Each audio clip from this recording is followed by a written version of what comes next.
नमस्कार साथियों, आज सुबह हम एक मीटिंग में संविधान पर परिचर्चा कर रहे थे। तो उसी परिचर्चा के दौरान महान अंबेडकर जी पर बातचीत शुरू हो गई। बातचीत के दौरान मैंने उन्हें बताया कि मैं भी अंबेडकरवादी हूँ। तो वहां मौजूद सभी लोगों के चेहरे के भाव बदल गए। किसी ने मेरे से पूछा कि मैडम आप एससी कैटेगरी से हैं? मैंने कहा नहीं, बीसी कैटेगरी से हूँ। तो कहने लगे फिर अंबेडकरवादी कैसे? मैंने कहा यही विडंबना है कि जब हम अंबेडकर जी की बात करते हैं तो हमें एक दायरे तक सीमित कर दिया जाता है कि हम एक जातिगत नजरिए से देखने लग जाते हैं कि सिर्फ अंबेडकर जी तो एससी कैटेगरी से हैं। लेकिन ऐसा नहीं है। यही बात मैं आज करने के लिए आप सबके समक्ष हूँ कि नारी उत्थान पर जो काम सबसे ज्यादा काम किया है वो महान अंबेडकर जी ने किया है। महिला भारतीय समाज में दलित की तरह ही देखी जाती थी। उनकी दशा भी बिल्कुल वैसी ही थी जिनके जीवन में अधिकारों के कोई मायने नहीं थे और शिक्षा का तो अधिकार दूर दूर तक नहीं था। भले ही उनके माँ बाप सामर्थ्यवान हो और अच्छा पैसा रखते हुए भी उनको समाज ही इजाजत नहीं देता था कि वो किसी विद्यालय में अपनी बच्ची का दाखिला करवा सके। तो ये अधिकार हमें किसने दिया? संविधान से मिला है। आज पढ़ लिख कर हम यहाँ तक बातचीत करने लायक हुए हैं, राजनीतिक क्षेत्र में अपना योगदान देने के लायक हुए हैं। आप देखिए, आज किसी भी स्कूल में एडमिशन कराने चले जाओ तो माँ बाप के, प्राइवेट स्कूलों में माँ बाप के इंटरव्यू लिए जाते हैं। आप बच्चे को भी सक्षम करने में आज माँ का बहुत बड़ा रोल है। अगर वो शिक्षित ना हो तो उनका अच्छे स्कूलों में उनके बच्चों का भी एडमिशन नहीं होता। तो क्या होता आज भारत का दृश्य क्या होता? आप देखिए, विदेशों में आज हमारी कल्पना चावला को ही देख लीजिए अपने करनाल से, कि वो पढ़ी लिखी तो अमेरिका से वो अंतरिक्ष में गई और कितना बड़ा नाम है उनका।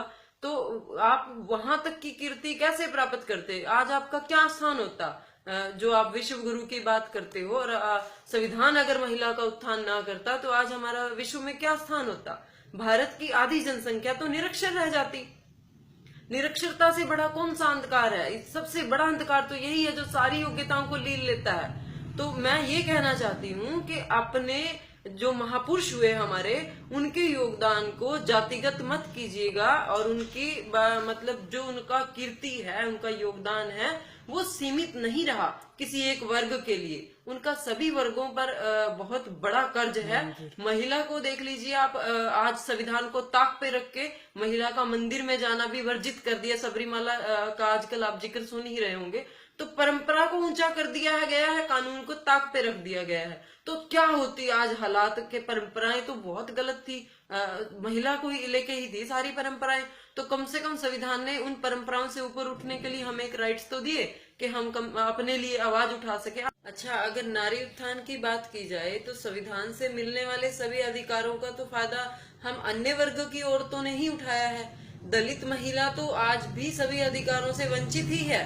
कानूनी अधिकार ले लीजिए, शिक्षा का अधिकार ले लीजिए, वो तो इन क्षेत्रों में कहीं आगे हैं ही नहीं।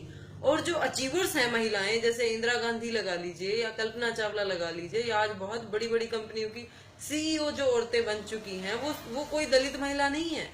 बड़ा दुख होता है ये सुनकर जब लोग कहते हैं कि बाबा साहब तो दलित थे, एससी थे, बस एससी नेता थे। लेकिन जो उन्होंने किया, जो उन्होंने महिलाओं के लिए किया या समाज के लिए किया, उसका सारा बेनिफिट्स तो बाकी सभी उठा रहे हैं और उनका वर्ग तो आज भी वहीं का वहीं खड़ा है। तो जरूरत इस गंभीरता से सोचने की है कि प्राइवेटाइजेशन हो गया है स्कूलों का, उसमें आप कितने प्रतिशत देखते हो दलित लोगों के बच्चे? बहुत कम है। वो आज भी सरकारियों में ही धक्के खा रहे हैं क्योंकि वो माँ बाप दिहाड़ी पे चले जाते हैं, गरीब वर्ग है, उनको अपने बच्चों के लिए इतना समय नहीं होता, ना ही इतना पैसा होता।